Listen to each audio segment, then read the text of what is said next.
All right, what we want to do now, before we get to painting the side frames, is we want to do our derailment proofing process.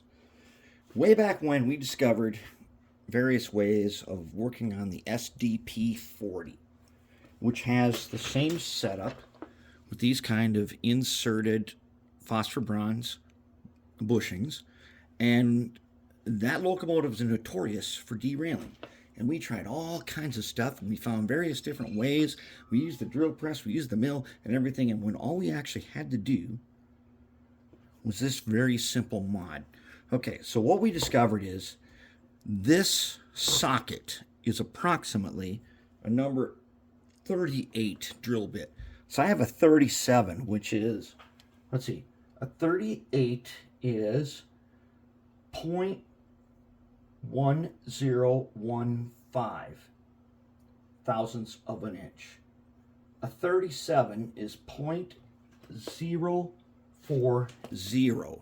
So it is just a hair bigger. What we want to do is we want to take this and we want to just, it's like drilling it, but it's more like reaming it and cleaning it. And we're just going to go ahead and, okay, and sometimes they come out. And if they do come out like this, you take your needle nose, you clamp on, take it out, all right, then you put it back in, put it back in place. We take our punch, get him in there, all right, ease it back in there. Now let's take a look right here. I got this 2x4 right here, and I'm going to take the punch, and I'm going to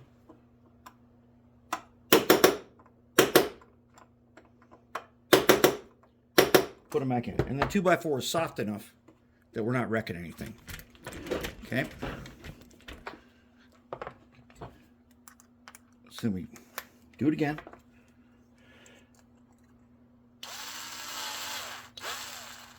Oh, got another one. Now, most of these did not do this, but if some did, and this is a problem. But we can solve that problem. And just making it a hair bigger gives our axles just a tiny bit of extra back and forth and the tiniest of up and down movement. And that seems to cure it. It definitely worked on our SDP45. And most of you know that that is a notoriously difficult locomotive to get working. Which is weird because the F45 and the SD45, which have the same frame, are not as difficult as the SDP40. The SDP40 is really notorious. And there's something about when they put those trucks together just for that run.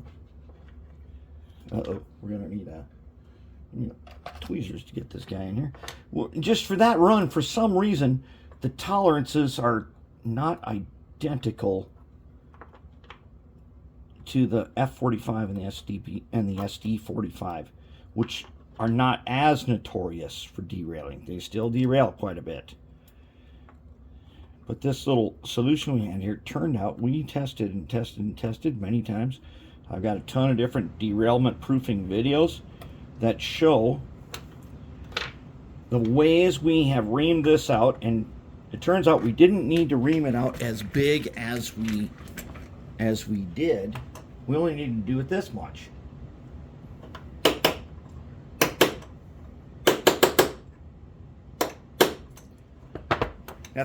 That was all that we needed to do, was go one size higher. One size higher, and we got a reliable locomotive. Now, the DD40 is not nearly as much prone. It's not nearly as prone to derailing. Usually, it's a really reliable locomotive. Okay, so now we got it. Now, the last step in doing this, and this is going to take a long time, so I'm only going to show you how I'm going to do it. I'm going to take a flat file, a flat jeweler's file, and I'm going to come in here. All right, and these bearings And what I want to do is I want to file them. So there's a lot of like flash from their casting. All I want to do is file that off. And I want to do it on each one of them. They don't gotta be perfectly flat. They just need to get their flash filed off. This allows the end of the wheel to make more contact with these when they go side to side. Okay? And that's all I gotta do. And there it is. There you have it. That is gonna make the locomotive much more reliable and better power pickup. And based on all the things we've done in the past, this has been so far the most successful method of derailment proofing. So there you have it.